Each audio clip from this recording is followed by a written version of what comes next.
Welcome to Samba Samba. Enjoy the video. You start by preparing both devices.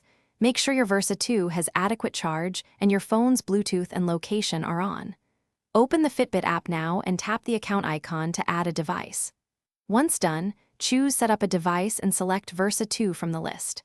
If the watch doesn't appear immediately, press Settings on the watch, open Bluetooth, and enable pairing mode so the app can find it quickly.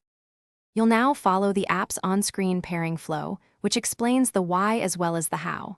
Select Versa 2, and when a 4-digit code appears on your watch, type it into the app to authenticate the link. Make sure you allow the requested permissions: Bluetooth for connection, location for discovery, and notifications for alerts, because they maintain a stable sync and enable features. After permissions, the app will finish by confirming the watch syncs data. Open the Fitbit app and check steps or heart rate to verify.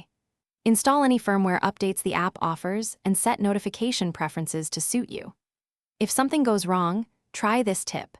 Restart your phone and the Versa 2, then remove any previous Fitbit entry from your phone's Bluetooth list before re-attempting pairing. A fresh restart clears temporary Bluetooth conflicts and resolves most connection issues.